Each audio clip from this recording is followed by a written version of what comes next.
Good morning and welcome to Community Conversations. I'm Vicki Green. The conversation today is about a new, first-of-its-kind exhibit in the region detailing the history of the LGBTQ plus community in the area. So I need some help breaking this down, so why this exhibit is coming.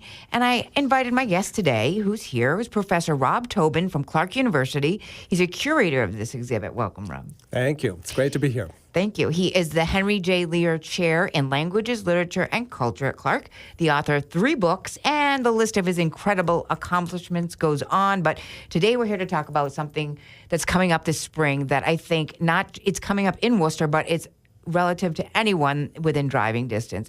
And it's an exhibit that they were calling LGBTQ in the Woo, but you're going to correct me because you've changed that now. Right. And that LGBTQ in the Woo is still actually online. So please, if you want to look this up, you can find it there. But the exhibit itself is going to have a slightly more formal title. It's going to be called We're Here, LGBT Worcester. LGBTQ Worcester, I believe.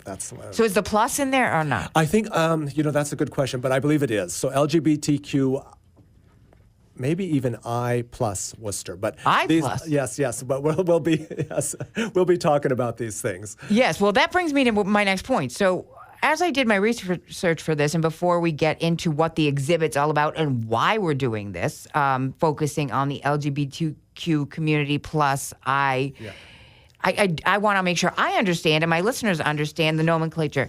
Is saying I'm queer or I'm a gay person, I'm gay, are those terms no longer negative? Well, they've certainly changed, and it's actually great that you're asking this question because that's how we're going to begin the exhibit. Oh. The very first chapter, so to speak, of the exhibit is going to be called A Word About Words.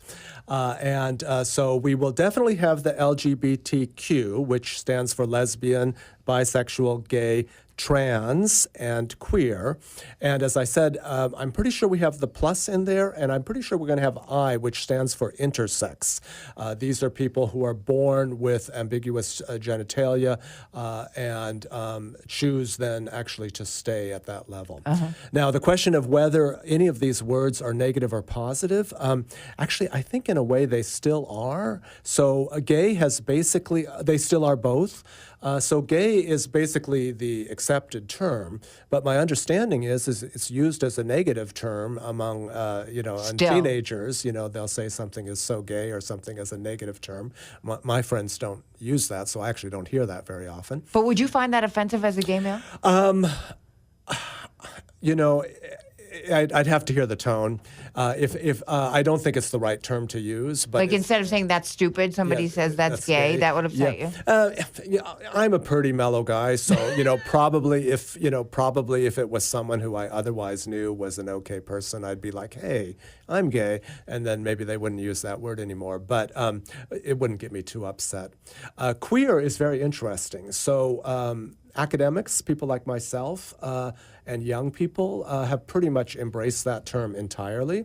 But there are many older gay people who actually do regard that as an offensive Older term. Gay people don't like it. Yeah, they feel that it's an insult, it's something that was hurled at them, and they do not want to be called that. So we are going to basically use the terminology that people used about themselves. So if they liked the word homosexual, we'll quote them saying they're homosexual. If they like the word gay, we're going to use that word. Gay, trans, queer, that's how we're going to go. Okay. So this exhibit isn't opening till April. You're in the preparation stages, and I read about it, and I said, you know what, this is... Looking at, first of all, I thought, is there enough to put an exhibit together?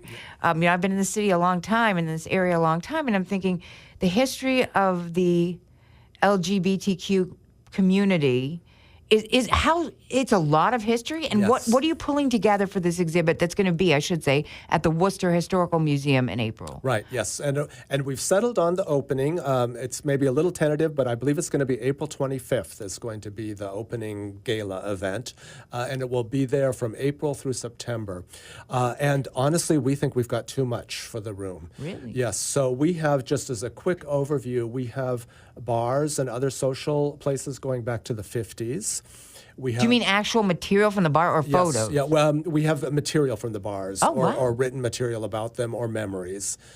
We have political organizations back to the 70s, campus organizations back to the 70s. In this region, In this Central region, Mass. yes, Central Mass, and religious organizations going back to the 70s.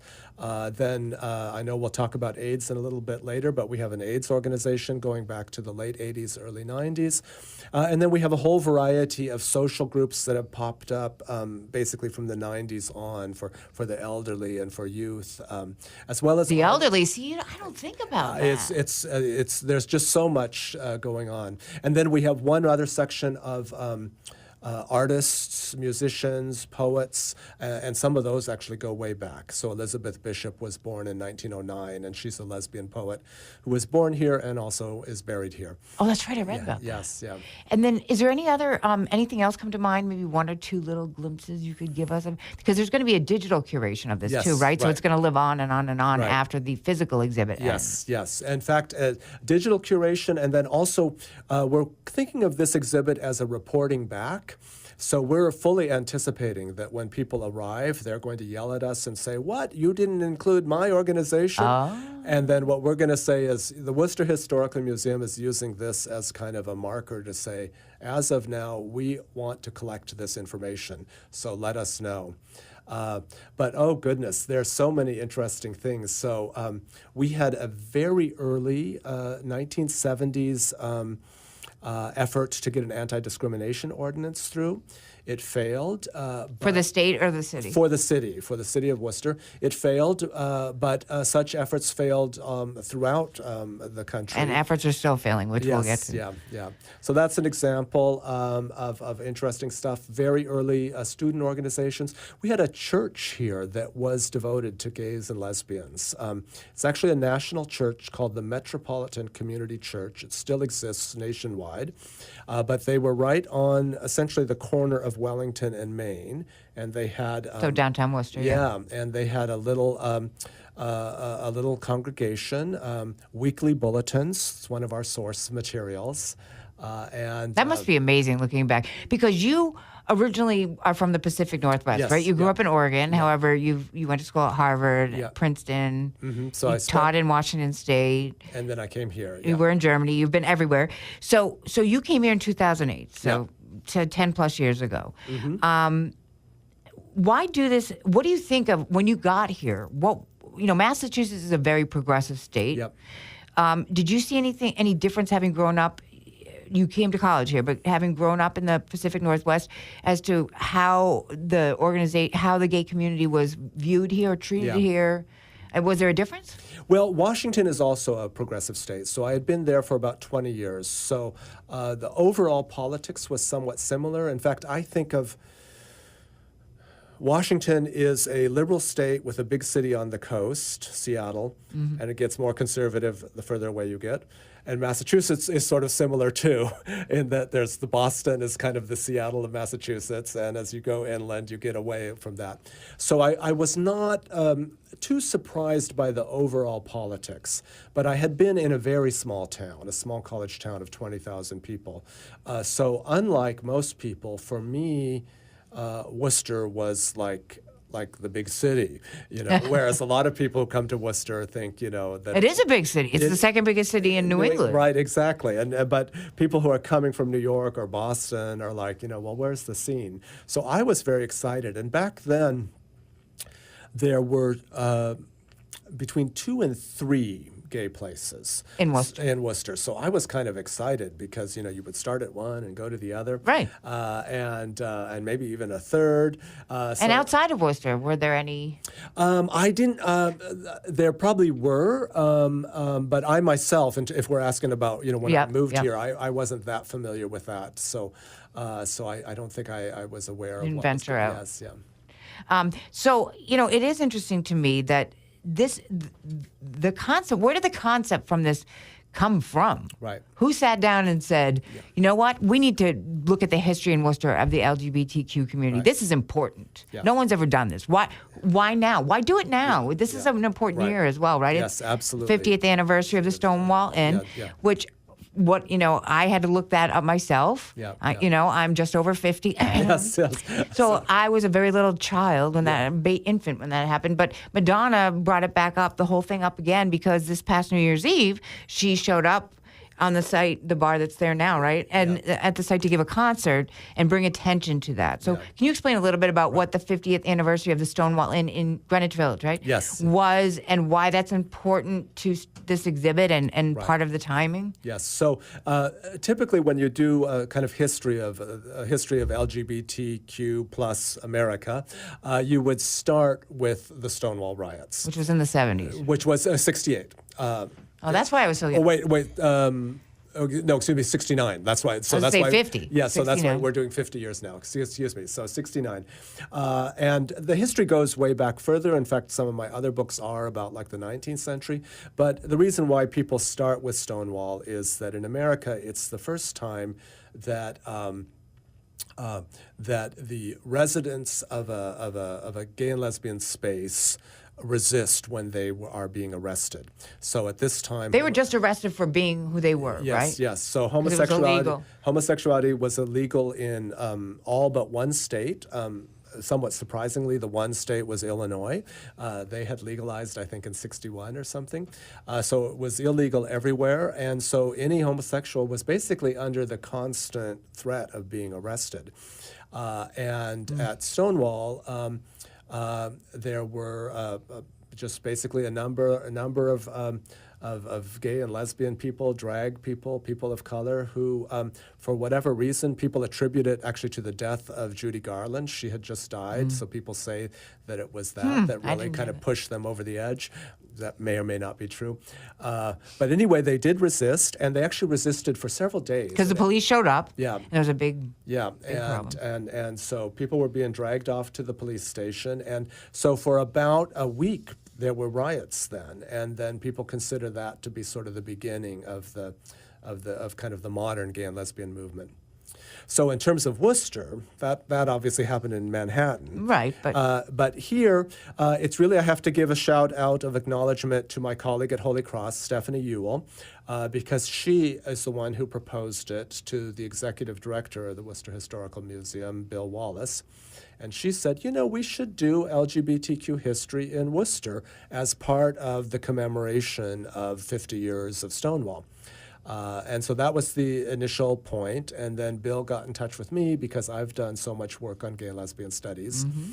And then we also threw in Joe Cullen from WPI, whose main focus is going to be the digital side of things. I mean, that's amazing. And the other thing is, exhibits are not cheap to put together. And especially if you're going to have an ongoing digital archive. And I know there's been a lot of grants and money's coming in, but one of the big ones, which is the Mass Humanities grant, they got $15,000 for this to include the oral histories. It's going to be oral histories, right? Yeah. As well as actual materials and documentation, and down to things like T-shirts and, like you said, pieces of a bar or, but it's also going to be oral history. Right, yes. Which I think, when you walk through a museum and you hear someone telling their story. Yeah. I was at a war museum, and it was just amazing to hear. It went all the way back from World War I to Afghanistan, and you're hearing the voices and watching videos of people that just came back from Iraq or Afghanistan, and it's very powerful when you hear the words. Yeah. So how are you pulling this together? You said you have a lot of stuff, but if people are interested and they might have something, or they're sitting out there saying, wait a minute, I've been, in this community for years and I didn't know this exhibit was happening. Yeah. Is there a website they go to or someone they can contact? Go to the museum's website? What do they do? Right. So it still is the website with the old title, LGBTQ and the Woo. I like it. So yes, so I think that's a wonderful title too. So check that out. And if for some reason you can't find that, then the Worcester Historical Museum. And sometimes people get confused. So it is the Historical Museum. WHM is their initials. And I think if you were to reach out to anyone there, and then of course you can also send an email. Send an email to me, Robert Tobin at Clark University, and we'll hook you up. Yes. So that grant is actually really mainly for the oral histories and for the establishment of the archive, so the ongoing project of collecting. That's not cheap. Yes, yeah. And as you know, the oral histories is somewhat like this kind of interview. That's right. Although I'm not asking you about how you came out when you were what age. Yes, exactly. But it is important to hear that. And, you bring up things like elderly gays, and, I don't even think about that. And then I think about, should I have known that? Should I have thought about that? Yeah. And I guess the fact that I didn't think about it probably means there's a good chance there's somebody listening right now that also didn't think about it. Because, we know that people didn't come out for many, many, many years, but we don't think about it. We talk about coming out, but we don't talk about the people that maybe still aren't out and they're in their 70s, 80s. Yeah. And they still are facing things and have. There were horrible, horrible things that I read about, even that happened in Worcester when there was an uprising after Stonewall. There were people talking about the parade, the Pride Parade. I read about in Worcester. It's national, and in Boston, and we had an issue in 2017 in Boston where Governor Baker said, "I'm not going to march if you don't let the gay veterans group march." And the South Boston Day Parade Committee was like, "I don't know what to do about this." And Governor Baker took a stand on that. And but there was a Pride Parade in Worcester early on where I read the most amazing person's recount of it, where they were saying there was rocks thrown at them, they were yelled at, it was just for marching, just for walking, and it makes me think of the right to vote and every other minority and every other issue, and I think it's so important that this come out, and that's why I like doing this show, and I'm so glad you're here. It's Professor Rob Tobin from Clark University. We're talking about an exhibit coming up in Worcester. If you're within an hour driving distance, you got to check it out. It's coming in April, and it's going to chronicle through oral history, real artifacts, documentation, the history of the LGBTQ community in the region. So let's talk a little bit about the actual numbers and the population. Okay. Because this is another thing that I didn't know, and I hope I'm enlightening people that are listening. You're surely enlightening me about some of this stuff. And I also go back to, I have a cousin who is younger than I am, and, he came out, and again, he came out in the 80s, and it was maybe late 80s, 90s, and still had a very, very difficult time. And then I look at my daughter, who graduated high school several years ago, and they would walk around talking about, this person's bi, this person's gay, she's going to the prom with her. It was absolutely no issue. Right. So there's this giant gap where I was raised and she was raised. I don't have a negative connotation with it. I have family members that are gay, but it was a lot harder for them to say they're gay than I think. Am I wrong in saying that it might be easier for a young population? I know we still hear about the high suicide rates and the depression and everything else, but are more kids coming out now than they used to earlier? So I think you have to acknowledge that there has been progress. Things are better than when we were kids. But there's still a lot of issues. And this country, and not just the country, also even the community, the city, the state, they're maybe even more divided than ever. So you have, and it's funny, I think it's actually in some ways, I think it's definitely better to be a gay youth now than it was safer than 40, 50 years ago. But in some ways there are new difficulties because you have to navigate this, there'll be a clique at your school that's super progressive and for them anything goes. And then there'll still be people who are raised quite traditionally and conservatively and for whom it's a big issue and complicated. And so in some ways it's gotten, the whole palette has gotten even more complicated of emotions that you can have. But you must see at Clark, there's much more organization too, on campuses and support groups, right, than there used to be. Absolutely. From when you came there. Right. So that has, so Clark is a liberal progressive place. I still believe that actually, especially for young men, some of the coming out issues are, they're the kids that are out in junior high, and then they're the ones who come out very laboriously through college and maybe even later. And you think it's different for a lesbian woman?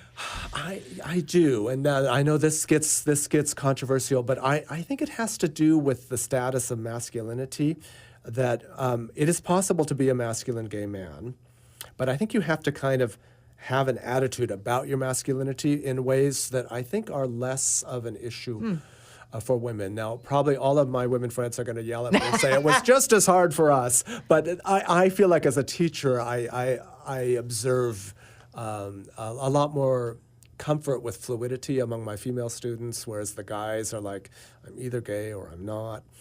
So that's just some of my... No, that's interesting, because the interesting thing too is on Boston.com, which is the Boston Globe site, an article in 2014, so a couple years ago, the headline was "Boston and Worcester among the most LGBTQ friendly cities in the U.S." And this was a list that they compiled from this vocative.com, that's the source, of 35 most LGBTQ friendly cities in America. Boston was 18th, Worcester was 26th. And they looked at things like metrics including livability, same-sex marriage laws, the rate of hate crimes, adoption laws, etc.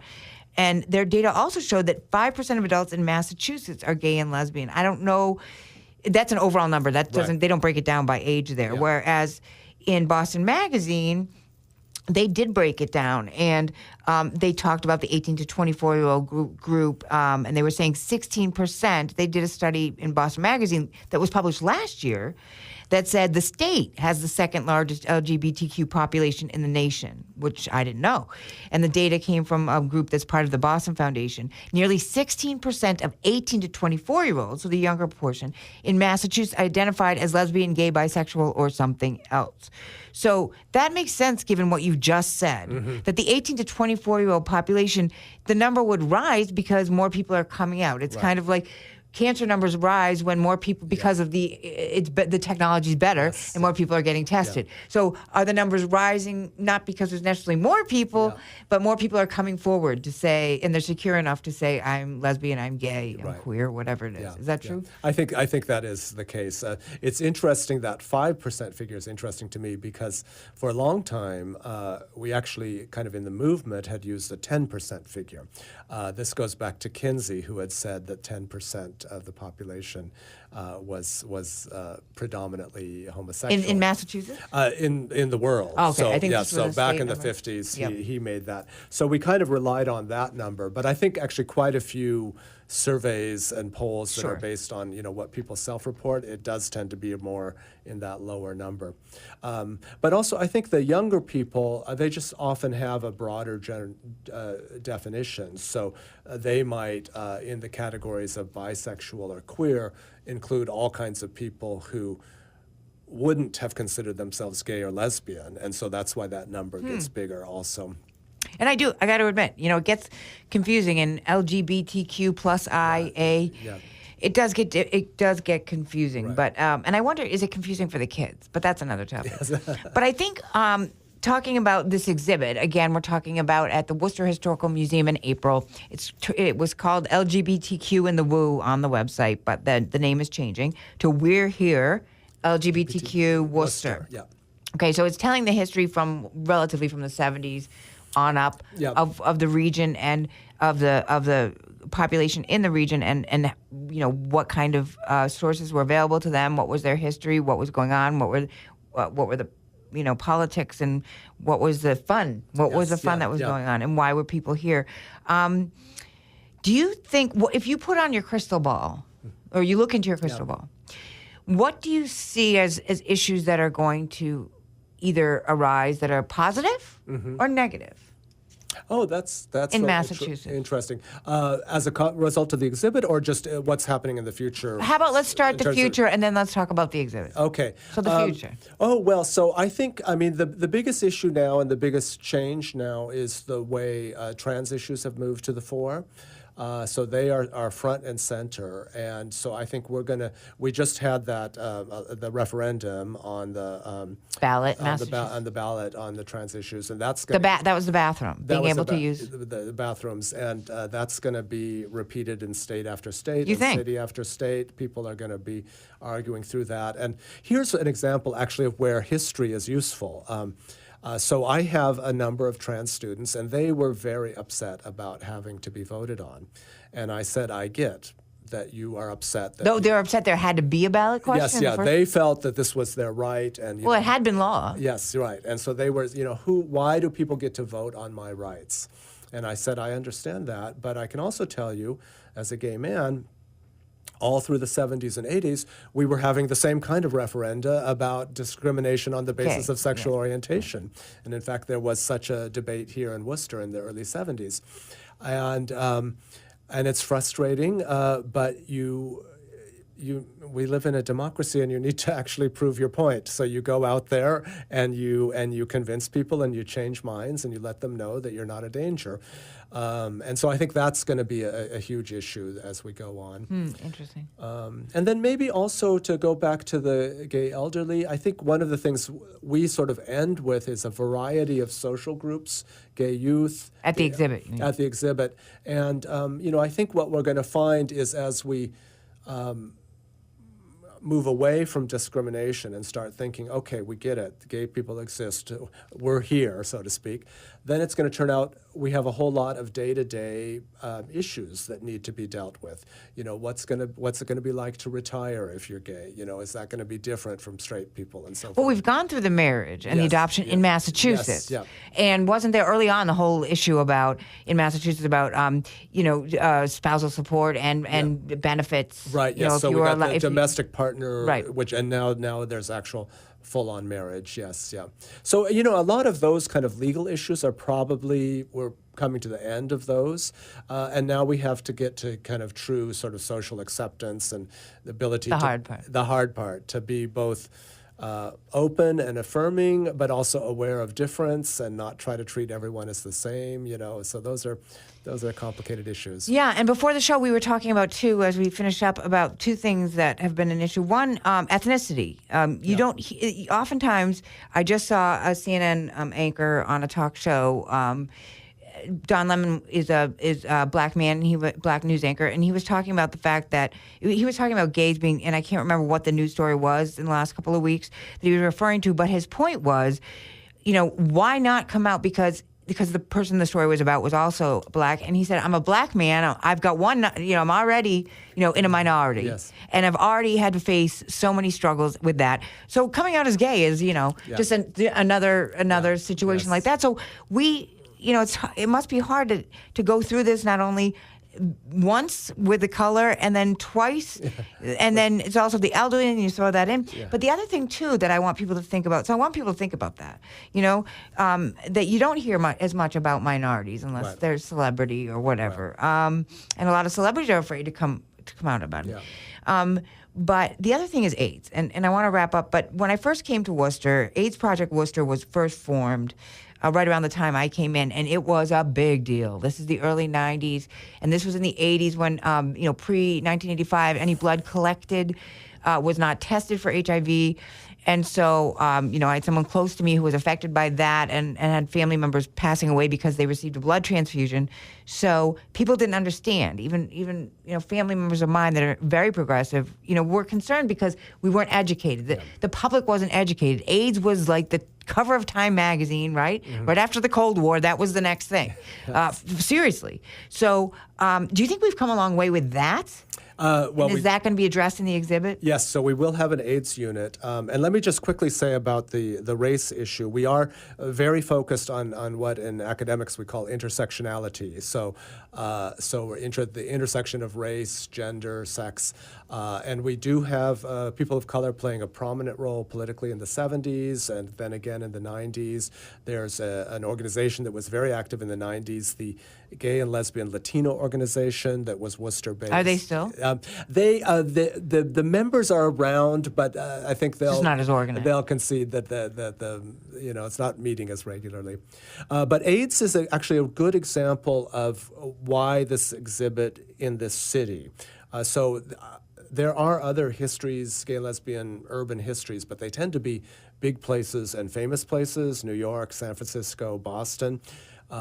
There's not so many of the kind of mid-sized cities, and so like Wichita, Kansas, or Oklahoma City. Yes, and so we're pretty excited about. We think that we're kind of on the cutting edge of what it was like to be gay in a kind of second-sized city, and AIDS gives an example of the specifics of Worcester. So we want to show you that we have had a vibrant gay community, but we never had the community like the Village in New York or neighborhoods in San Francisco. And so AIDS also was a gay disease here, but almost before I think it was a big drug disease in other cities, it was already that here. So AIDS Project Worcester, was dealing from from the get-go Beginning, with street prostitution, which is of course still an issue in Worcester, and with drug transmission, and so it had a different relationship to the gay community than in some places. So that's going to be addressed in the exhibit. Yeah. So anyway, just to wrap up, the exhibit is coming in April. I mean, there's a date, but we'll just say April for now. Yeah. But if anyone wants information, they can go to the Worcester Historical Museum's website. It's currently up there as LGBTQ in the Woo, but it's going to be called We're Here, LGBTQ Worcester. So thank you so much for my guest today, Professor Rob Tobin of Clark University. He's one of the curators of this upcoming exhibit, and I've learned quite a bit from our conversation today, and I'm looking forward to seeing this all come together and come to the exhibit. And I hope to see you there, and it's going to be great. Okay. So thank you very much. You're welcome. That's Community Conversations. I'm Vicki Green. Have a wonderful day.